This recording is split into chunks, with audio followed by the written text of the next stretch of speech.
Students, आज जो हमारा टॉपिक है वो है गॉसेस लॉ और इसके बेसिस जो है हमने प्रीवियस लेक्चर्स में डिटेल स्टडी किए हैं। सो थोड़ा सा आपको मैं क्विक ओवरव्यू दे देता हूँ। सबसे पहली जो कैलकुलेशन हमने की थी that was electric field intensity due to point charge. एक पॉइंट चार्ज की वजह से एक पर्टिकुलर पॉइंट पे कितना इलेक्ट्रिक फील्ड की इंटेंसिटी होगी, उसका मैग्नीट्यूड कितना होगा, that was equal to electric field intensity due to point charge is equal to 1/4 pi epsilon naught Q upon R square, R का क्या, that is the expression of electric field intensity due to point charge at a particular point. Okay, जो उसके बाद हमने पढ़ा that was equal to area vector, और area vector किसके equal था, that is equal to ds n cap, और n cap क्या था, n cap is unit vector perpendicular to the area and directed outwards. Okay, so next जो हमने calculation करी that is electric flux, और electric flux किसके equal होता है, that is equal to, और closed surface किसके इक्वल होगा, E dot ds. ये तीन चीजें आपकी इंपॉर्टेंट है फॉर गॉसेस लॉ। ओके, सो आज हम स्टार्ट करने वाले गॉसेस लॉ। सो गॉसेस लॉ को स्टार्ट करने से पहले स्टेटमेंट क्या बोलती है गॉसेस लॉ की, it states that this total electric flux, statement of Gauss's law, it states that total electric flux over the closed surface, it states that total electric flux, this is total electric flux E dot ds,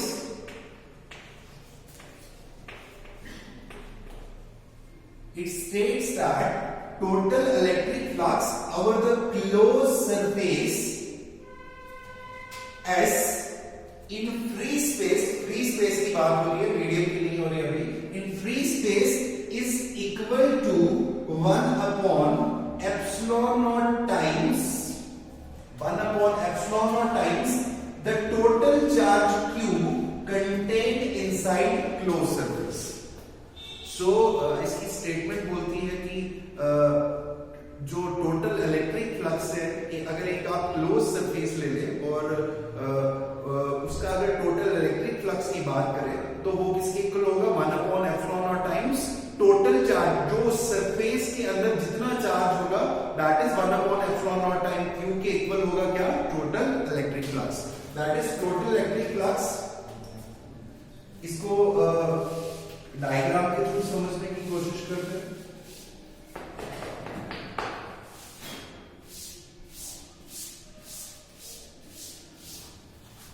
okay, आपके पास एक plus Q charge है which is situated at point O।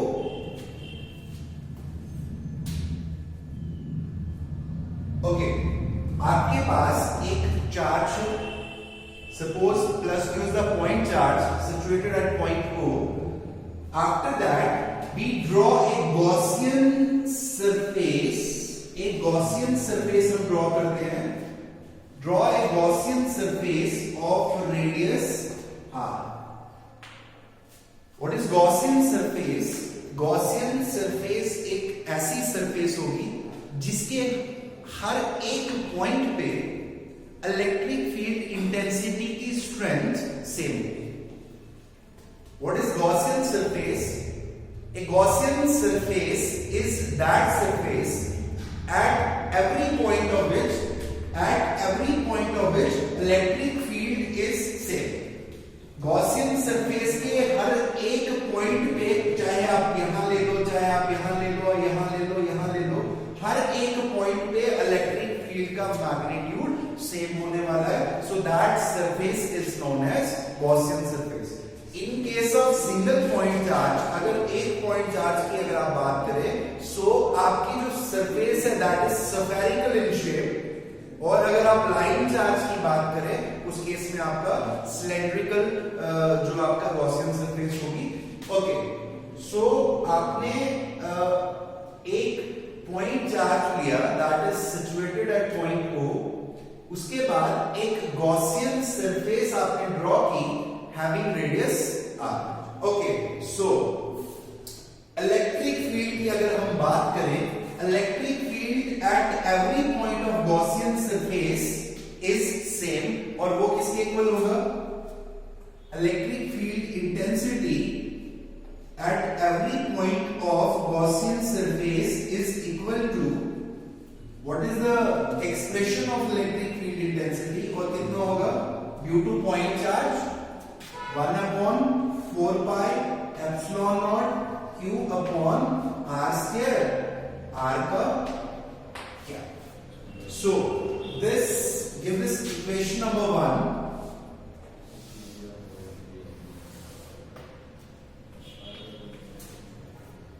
सबसे पहले आपने क्या किया? एक पॉइंट चार्ज लिया Q which is situated at point O, draw a Gaussian surface, एक Gaussian surface आपने ड्रॉ की of radius r, draw a Gaussian surface of radius r।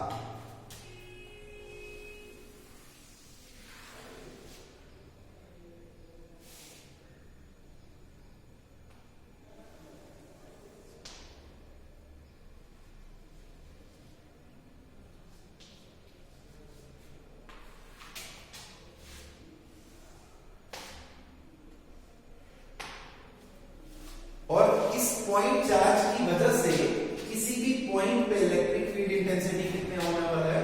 That is 1/4 pi epsilon naught q upon r square। Okay, दूसरे step की अगर next step की हम बात करें, एक स्मॉल एरिया वेक्टर कंसीडर करते हैं हम यहां पे। Consider a small area vector ds, this is what? ds।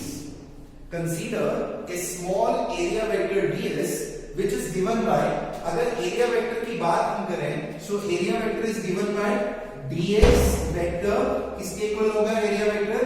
That is magnitude of area and unit vector which gives us direction। And what is the direction of unit vector? What is the direction of n cap? It is perpendicular to the area and directed outwards। Okay, electric field की अगर हम बात करें, ये positive charge है, due to positive charge the direction of electric field intensity is directed away from the positive charge, so electric field intensity की direction भी same रहने वाली है। So positive charge, due to positive charge the direction of electric field intensity is directed away from positive charge. अगर ये charge negative होता, in that case the direction of electric field intensity will be towards that charge। okay, so ये आपका n cap है, n cap क्या है? that is unit vector, it is perpendicular to the area and directed outwards। okay, आपके पास दो terms हैं यहां पे, give this equation number 2। okay, taking dot product of equation number first and second, दोनों का dot product अगर हम लें, सो एम्प्लाइज ये किसके इक्वल आ जाएगा? E dot ds, E dot ds किसके इक्वल आ जाएगा? That is equal to 1/4 pi epsilon naught q upon r square, r का क्या? Dot ds n cap. हमारे पास दो इक्वेशंस हैं, हमने दोनों इक्वेशंस का डॉट प्रोडक्ट किया। Okay, next one, so dot product as you all know, dot product is between vectors, तो इस टर्म में r कैप यूनिट वेक्टर है, n कैप यूनिट वेक्टर है, सो E डॉट ds किसके equal आने वाला है? E dot ds is equal to 1 upon 4 pi epsilon naught q upon r square. Okay ds dot product किसका करने वाले हैं हम? वेक्टर्स का. सो डॉट प्रोडक्ट किसका होगा? r cap dot n cap. So hope you all get it. r cap और n cap का डॉट प्रोडक्ट क्यों हुआ? सबका क्यों नहीं हुआ? क्योंकि dot product is between the vectors और यहाँ पे वेक्टर बाकी सारा मैग्नीट्यूड है. वेक्टर्स इस टर्म में r कैप है और यहाँ पे n कैप है. सो दोनों का हमने डॉट प्रोडक्ट किया. अगर आप r कैप और n कैप की बात करें, दोनों की डायरेक्शन सेम है. सो अगर दोनों की डायरेक्शन सेम हो, r cap dot n cap किसके इक्वल होने वाला है? 1 के इक्वल होने वाला है. r कैप की डायरेक्शन n कैप की डायरेक्शन सेम. सो आपके पास क्या आने वाला है? r cap dot n cap किसके इक्वल आ जाएगा? That is a vector dot b vector, that is equal to ab cos theta. What is the angle between the two? दोनों की डायरेक्शन सेम, तो दोनों के बीच का angle rn cos of 0 degree. What is cos of 0 degree? That is equal to 1. So r cap dot n cap किसके equal आने वाला है? r is what? Unit vector, तो magnitude 1. n cap is also unit vector, magnitude 1. Cos theta 0 degree is equal to 1. So r cap dot n cap किसके equal आ गया आपका? That is equal to 1. Okay. So next हम क्या करने वाले हैं? What is E dot ds now equal to?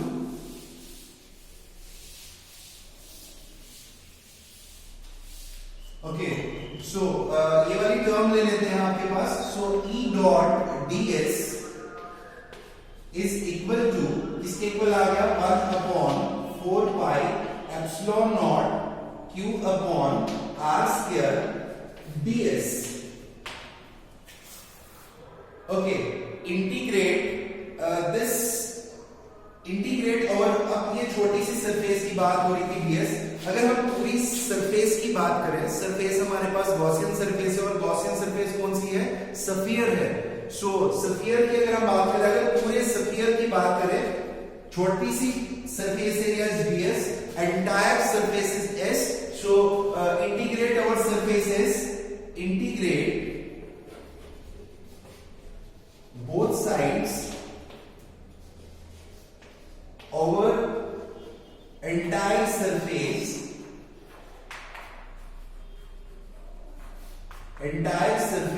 S. ठीक है. So integration E dot ds. So surface is closed, sphere है, so closed surface, that is equal to 1 upon 4 pi epsilon naught q upon r square ds. साथ में ये integration का sign है over close surface. Okay, सो constants को integration से बाहर निकालने वाले हम. ये वाली term constant 1 upon 4 pi epsilon naught, q is also constant, r square is radius is also constant. So constants को अगर हम इंटीग्रेशन से बाहर निकाल लें, 1 upon 4 pi epsilon naught q upon r square. So integration सिर्फ किसकी होने वाली है? वेरिएबल की. सो वेरी क्या करने वाला आपका? Surface, that is ds. Okay, E dot ds. Next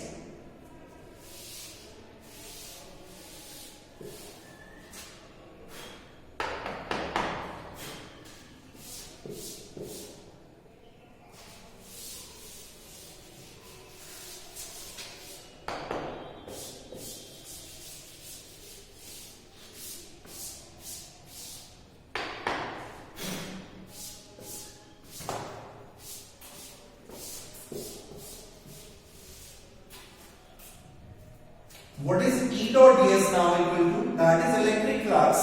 So, but integration of E dot ds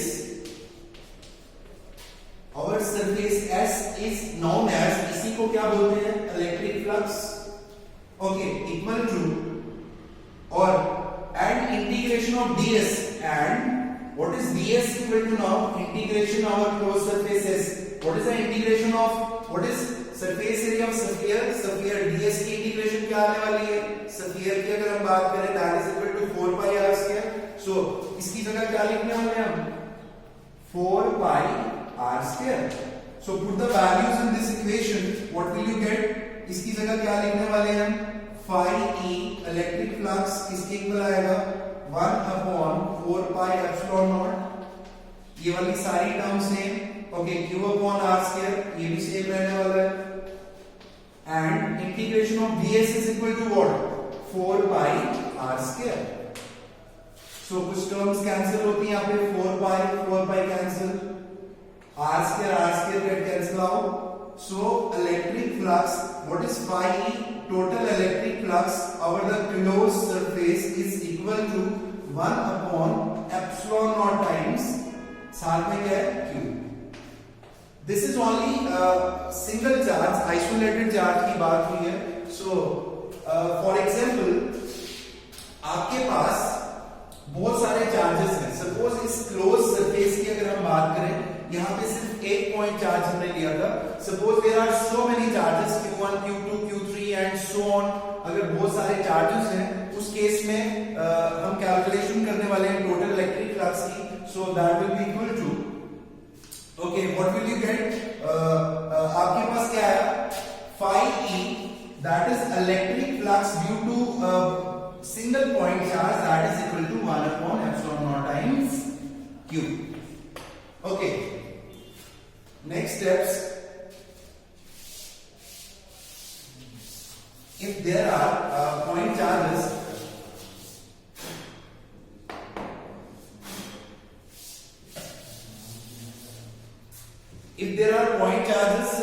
suppose आपके पास point charges जो है inside this closed surface q1, q2, q3, so on to qn be the point charges inside the closed surface. अगर हम बात करें तो total electric flux किसके equal आएगा? This is electric flux due to single charge. So अगर बहुत सारे चार्जेस इस सरफेस के अंदर हैं, so total electric flux due to all the charges will be equal to electric flux due to charge number 1 plus electric flux due to charge number 2. This is electric flux due to q1, electric flux due to charge q2 plus electric flux due to charge 3 plus so on to plus electric flux due to charge number n. Okay, so electric flux, total electric flux किसके equal आ गया? That is equal to, what is electric flux due to charge number 1? That is equal to 1 upon epsilon naught times तो है. साथ में q की जगह हम क्या लिखने वाले हैं? चार्ज q1, ये आ गया charge number q1 plus total electric flux due to charge 2, that is equal to 1 upon epsilon naught times q2 plus so on to electric flux इसके इक्वल आया, that is 1 upon epsilon naught times that is q. charge number is n. Okay, common ले लेते हैं. यहां से common क्या आने वाला है? 1 upon epsilon naught times common. Okay, अंदर क्या रहने वाला है आपके पास? q1 plus q2 plus q3 plus q4 plus q5 so on to plus q1. Okay, so that is electric flux. Okay, so ये वाली टर्म है, this term, put this term, इस टर्म को पुट क्या करने वाले हैं? that is put this is equal to q. इस सारी टर्म को हम क्या पुट करेंगे? q, that is algebraic sum of all the charges, that is सारे चार्जेस का सम हो रहा है. so इसको हम डिनोट करेंगे कैपिटल q से. what is capital q here? capital q is algebraic sum of all the charges. so अगर सारे चार्जेस का algebraic sum q है, so पुट कर लेंगे इसको. Put q1 plus q2 plus qn so on to qn is equal to, क्या put करने वाले हैं? is equal to capital Q, that is algebraic sum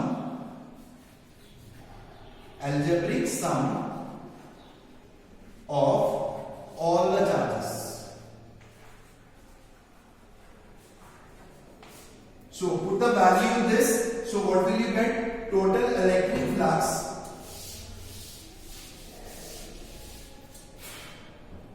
that is equal to total electric flux इसके equal है over the closed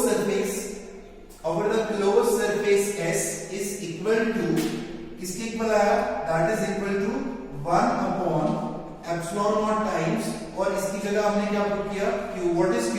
The total charge contained inside the closed surface. So this is the proof of Gauss's law. So Gauss's law क्या बोलता है अगर आप एक closed surface ले so total electric flux over the closed surface in free space की बात हो रही है is equal to 1 upon epsilon naught times the total charge contained inside the closed surface. That is Gauss's law. Hope आप सबको ये lecture समझ में आ गया होगा. तो अभी हम जो करने वाले हैं इसके बाद इसकी एप्लीकेशंस. इसकी एप्लीकेशंस बहुत इंपॉर्टेंट है. अभी हम इसके बाद इसकी जो फर्स्ट एप्लीकेशन पढ़ने वाले हैं that is electric field intensity due to line charge. अगर एक चार्ज जो है that is uniformly distributed along a line so उसकी वजह से हम कैलकुलेट करने वाले हैं electric field intensity by using Gauss's law.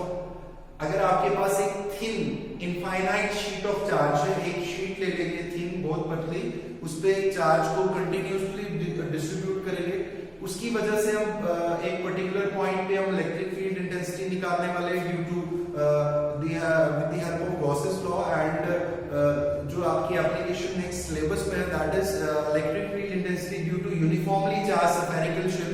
एक स्फेरिकल शेल है दैट इज यूनिफॉर्मली चार्ज और उसके डिफरेंट पर्टिकुलर पॉइंट्स पे हम इलेक्ट्रिक फील्ड की कैलकुलेशन करने वाले हैं by using Gauss law. So that was all for